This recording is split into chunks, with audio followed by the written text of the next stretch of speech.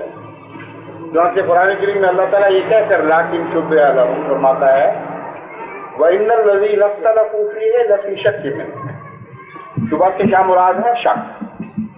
جو لوگ دعوے کر رہے ہیں اور بحثیں کر رہے ہیں ان کو علم ہی نہیں کہ مسیح کے ساتھ کیا گزری، ان کو شک ہے کہ انہوں نے قتل کیا، یعنی قتل کی کوشش کی تھی تو شک پڑا نا، اگر کوشش ہی نہیں ہوئی تھی تو شک کس طرح پڑ گیا ان کو قتل کا؟ بعض لوگ کہتے ہیں کہ ان کو زندہ اٹھا کے خدا آسمان پر لے گیا تھا اور انہوں نے قتل کی کوشش ہی نہیں کی۔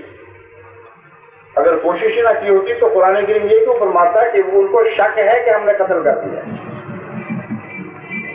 پھر فرماتا ہے کہ وَمَا لَهُم بِهِ مِنْ عِلْمٍ إِلَّا اتِّبَاعَ الظَّنِّ، علمی بات نہیں کر رہے، ان کو گمان ہے کہ انہوں نے قتل کر دیا۔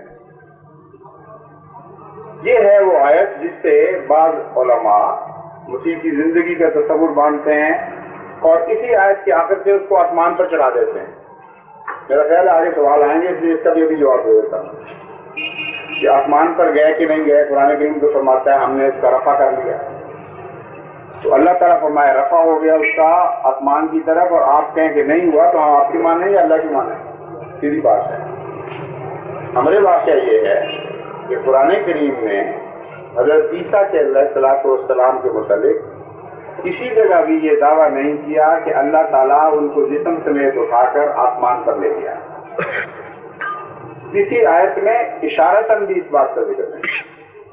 آسمان کا لفظ، جسم سمیت کا لفظ، یہ سارے وہ ہیں جو بعض لوگوں نے اپنے تصور میں باندھ لیے ہیں اور سمجھتے ہیں کہ اسی طرح ہوا ہوگا، قرآن کریم میں یہ لکھا ہوگا۔ قرآن کریم میں نہیں۔ جو آیت میں نے پڑھ کر سنائی اس کے آخر پر اللہ تعالیٰ فرماتا ہے بل رفع اللہ الیہ، اللہ نے مسیح کا رفع اپنی طرف کر دیا۔ اب سیدھی بات ہے کہ جب اللہ رفع کرے کسی بندے کا اور اپنی طرف رفع کرے تو اس کا کیا ترجمہ ہونا چاہیے یہ معلوم کرنا ہے نا سارا. تو قرآن کریم میں اور دو جگہ بھی اللہ تعالیٰ رفع کا ذکر فرما رہا ہے. اللہ نے رفع فرمایا اور ترجمہ علماء کرتے ہیں قرب الہی. اللہ کے رفع سے مراد ہے اللہ نے اپنے قریب کر لیا, اپنا پیار نصیب کیا. جب قرآن کہتا ہے میں نے اس کا رفع نہیں کیا تو ترجمہ یہ کیا جاتا ہے کہ اللہ نے اس کو اپنا پیار عطا نہیں کیا, رد کر دیا, رامدہ درگاہ ہو گیا. چنانچہ بلم بہور کے متعلق خدا فرماتا ہے وَلَٰكِنَّهُ أَخْلَدَ إِلَى الْأَرْضِ وَلَوْ شِئْنَا لَرَفَعْنَاهُ بِهَا وَلَٰكِنَّهُ أَخْلَدَ إِلَى الْأَرْضِ. اگر ہم چاہتے تو بلم بہور کا رفع کر لیتے, لیکن وہ زمین کی طرف جو کیا ہم نے نہیں رفع کیا. تمام علماء متفق طور پر یہ فیصلہ دیتے ہیں کہ یہاں مراد یہ ہے کہ اس کو خدا اپنا قرب عطا کر دیتا. اگر وہ زمین کا کیڑا بننا پسند نہ کرتا تو اللہ اس کو اپنا پیار نصیب فرماتا, اس کو اپنا قریبی بنا لیتا. تو رفع کا وہی لفظ ہے, دنیا لفظ تو نہیں, قرآن میں استعمال ہوا اور ترجمہ کرتے ہیں اللہ کا قرب. تو قرآن سے ترجمہ کروائیے رفع کا, ہم سے کچھ کرتے ہیں. دو جگہ مجھے یاد ہیں قطعی طور پر قرآن کریم میں اللہ نے رفع کیا بندے کا کیا یہ ذکر ملتا ہے یا نہیں کیا, اور دونوں جگہ رفع کا ترجمہ علماء امت یہ کرتے ہیں کہ خدا تعالیٰ نے اس کو قرب نصیب کیا یا قرب نہیں نصیب کیا. تو مسیح کی دفعہ یہ رفع کا لفظ کو بدل جاتا ہے. اور یہاں ویسے بھی ممکن ہے کیونکہ اللہ تعالیٰ نے یہ بھی فرمایا کہ ہم نے اس کو مکان علیہ میں اٹھا لیا, ہم نے اس کا رفع آسمان کی طرف کیا. اللہ تعالیٰ تو صرف اتنا فرماتا ہے بل رفع اللہ الیہ, ایک ہی ضمیر خدا کی طرف جا رہی ہے. اللہ نے حضرت مسیح کا رفع اپنی طرف فرمایا. اب خدا کی طرف کون سی ہے پہلے یہ تو فیصلہ کرنا پڑے گا نا. اگر خدا کی طرف معین نہیں ہوگی تو رفع کی صفت معین ہی نہیں ہو سکتی, اور خدا کی صفت قرآن سے معین کرنی پڑے گی, آپ کے اپنے تصور سے نہیں. بعض لوگ کہہ دیتے ہیں علماء خدا اوپر ہے اور اللہ کا قرآن فرماتا ہے اور پھر لرز الہ زمین میں بھی ہے, تو کہاں جائے کوئی. اس لیے خدا کی طرف معین کرنی ہے تو خدا سے پوچھنا پڑے گا اس کی سمت کیا ہے. مثلا میں وہ جو پیچھے کھڑے ہوئے کارکن ہیں ان کو کہوں میری طرف آؤ, تو جب تک میری طرف مقرر نہ ہو وہ نہیں آ سکتے, یہ لازمی شرط ہے. دوسرے یہ بھی شرط ہے کہ میں وہاں موجود نہ ہوں جہاں وہ کھڑے ہیں. اگر میں ان سے چمٹا ہوا وہیں کھڑا ہوں اور میں کہوں میری طرف آؤ تو مجھے دھکا تو لے سکتے ہیں, چل نہیں سکتے کسی طرح, میں وہیں ہوں. تو خدا تو کہتا ہے ہم تمہاری رگے جان کے بھی زیادہ قریب ہیں, تمہاری شارت جہاں تو سے تمہاری زندگی کاٹی جائے تو ختم ہو جایا کرتی ہے, ہم اس سے بھی زیادہ تمہارے قریب. تو وہی تھا خدا, حرکت کیوں کوئی جسم نے. اصل امر واقعہ یہ ہے, ذرا تھوڑا سا سوچئے, تدبر کریں کہ روحانی وجود کی طرف جو غیر محدود ہے, جسمانی محدود وجود حرکت کر ہی نہیں سکتا, ناممکن ہے. لامحدود کی طرف محدود نہیں کر سکتا حرکت, اور روحانی وجود کی طرف جسمانی وجود حرکت نہیں کر سکتا سوائے اس کے کہ روحانی معنوں میں کرے. قرآن کریم جب فرماتا ہے فروا الی اللہ, اللہ کی طرف دوڑو, تو کیا گمان کرتے ہیں علماء کہ اللہ کی کون سی طرف ہے جس طرف ہمیں دوڑنے کا حکم دیا گیا ہے؟ کیوں نہیں دوڑ پڑتے کسی طرف؟ جب اپنی باری آتی ہے تو اس وقت عقل سے کام لیتے ہیں, خام خام کو نہیں دوڑے پھرتے ہر طرف کہ خدا نے ہمیں حکم دیا کہ میری طرف دوڑو اس لیے ہم دوڑنے لگے ہیں. اسی لیے نہیں دوڑتے کہ اپنے نفس کے معاملے میں انسان زیادہ بہتر فیصلے کرتا ہے.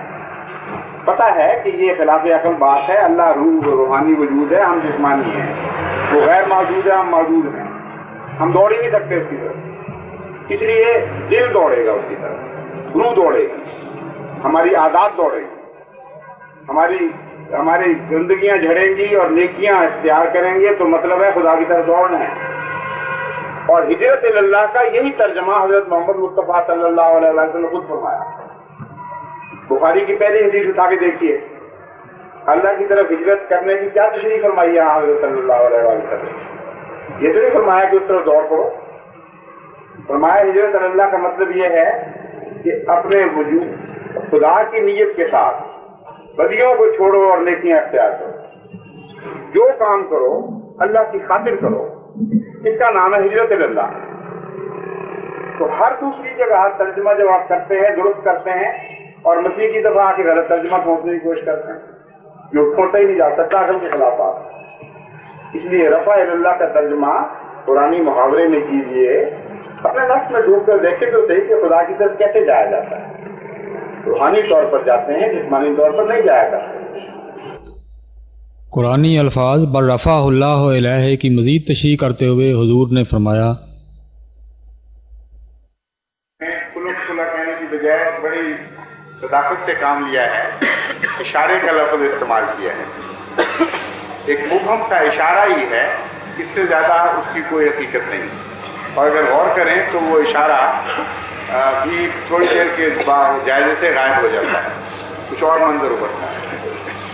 ان کی مراد سائل کی مراد ہے اس آیت سے جس میں اللہ تعالیٰ فرماتا ہے وما قتلوہ یقینا وما قتلوہ یقینا بل رفعہ اللہ الیہ.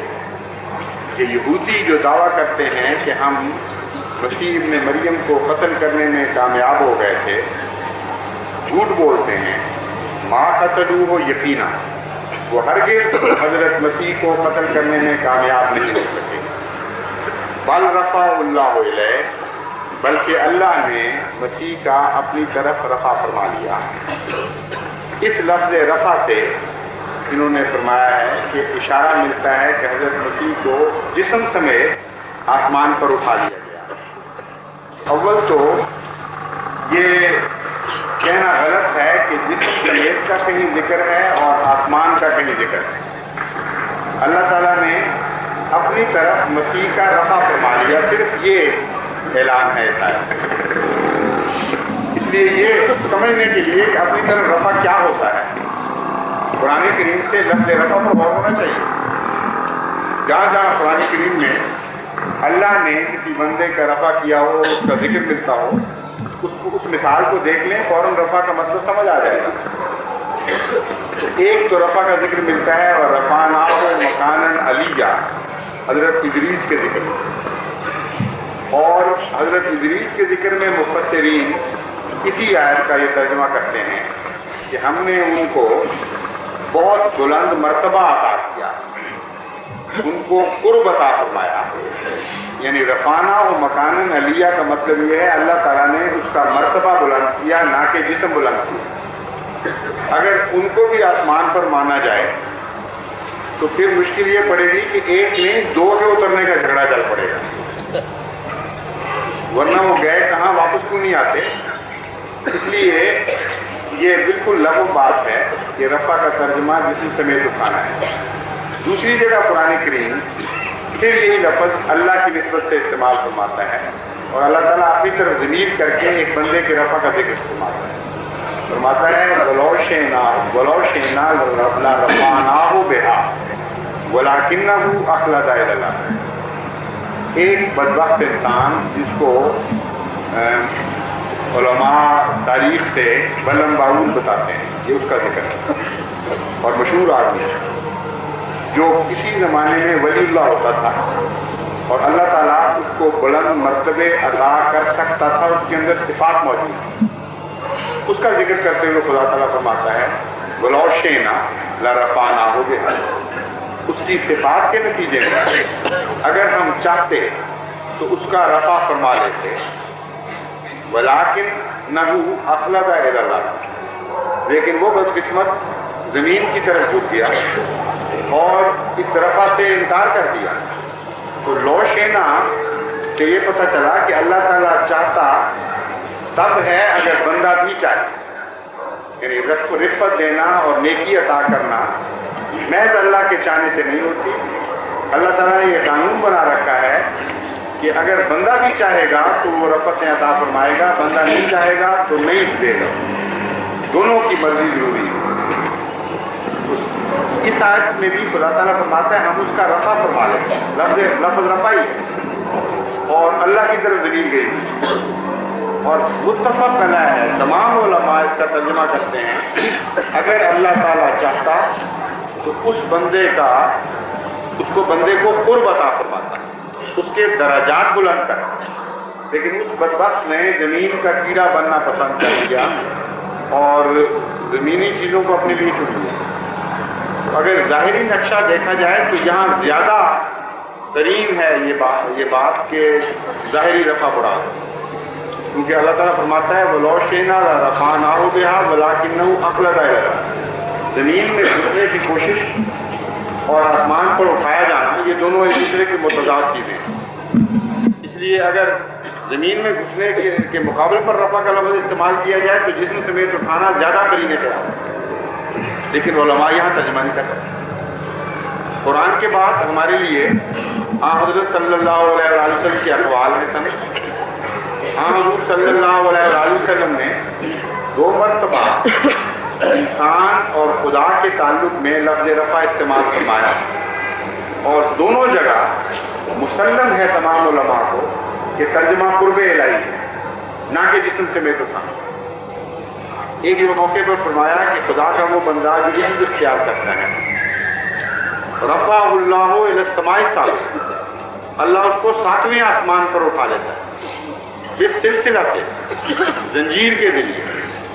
اب بتائیے 7ویں آسمان کا بھی ذکر اور زنجیر بھی اتر رہی ہے جسم کو لپیٹنے کے لیے، صاف پتہ چلتا ہے کہ کوئی مادی رفع کا ذکر ہے، وہ زنجیر اترے گی اور جسم کو باندھ بوندھ کے اٹھا کے 7ویں آسمان پہ لے جائے گی۔ اس سے زیادہ قرینہ اور کوئی نہیں ہو سکتا جسمانی رفع کا ترجمہ کرنے کا، لیکن تمام علماء بالاتفاق جو اس کا ترجمہ کرتے ہیں وہ یہ کرتے ہیں کہ اللہ اگر چاہتا تو اس کے درجے بلند فرما لیتا اور 7ویں آسمان تک رفعتیں عطا فرماتا، یعنی روحانی رفعت۔ ایک عالم بھی دنیا میں ایسا نہیں پیدا ہوا جو اس کا ترجمہ یہ کرے کہ خدا تعالیٰ اپنے منکسر مزاج بندوں کو لپیٹ لپاٹ کے زنجیر میں آسمان پر لے جاتا ہے، نہ کبھی کوئی اس طرح لپیٹا ہوا گیا ہے، نہ کوئی عقل والا اس قسم کا ترجمہ کرتا ہے۔ تو حضور اکرم سے بھی 2 رفع کے ثابت ہیں، جس طرح قرآن کریم سے 2 ثابت ہیں، اور بلا استثناء دونوں جگہ جسم سمیت مراد نہیں بلکہ درجے کی بلندی مراد ہے۔ دوسرا حضور نے ہمیں جو دعا سکھائی بین السجدتین، اس میں فرمایا یہ بھی دعا کرو ورفعنی، اے میرے اللہ میرا رفع فرما لے۔ اب بتائیے اللہ رفع فرما رہا ہے بندے کا، اور کبھی 2 سجدوں کے درمیان کوئی غائب ہوتا ہوا آدمی دیکھا ہے؟ یہ ایسی دعا سکھائی جو امت محمدیہ میں کسی کی سنی نہیں جاتی، آج تک یہ واقعہ نہیں ہوا کہ 2 سجدوں کے درمیان سے آدمی اچکا گیا۔ اور کیا کوئی عاجز بندہ خدا کو امت محمدیہ کو عطا ہی نہیں ہوا؟ نعوذ باللہ من ذالک۔ تو جہالت کی باتیں ہیں ایسے ترجمے کرنا جو قرآن و سنت کے خلاف ہے۔ 100% استعمال قرآن و سنت کا یہ کہہ رہا ہو کہ خدا فاعل ہو بندہ مفعول ہو اور رفع استعمال ہو تو مراد روحانی رفع ہے، قرب الہی ہے، نہ کہ جسمانی رفع۔ اور عیسیٰ علیہ السلام کی دفعہ اصرار کریں اس قرآنی اور رسول کے محاورے کے خلاف کہ وہاں ہم نے لفظی ترجمہ کرنا ہے، اور یہ اصرار ویسے بھی بیکار ہے۔ یوں ہی این ایکسرسائز ان فیوٹیلٹی جس کو کہتے ہیں انگریزی میں، کہ مفت کی بیکار کوشش ہے، سر ٹکرانے والی بات ہے، قرآن اس کی اجازت ہی نہیں دے گا بعض۔ وہ آیت اپنی ذات میں کافی ہے اس خیال کو رد کرنے کے لیے، کیونکہ وہاں اللہ تعالیٰ فرماتا ہے وَرَفَعْنَا بَلْ رَفَعَهُ اللَّهُ إِلَيْهِ، اللہ نے اس کو آسمان کی طرف نہیں اٹھایا، اپنی طرف اٹھایا۔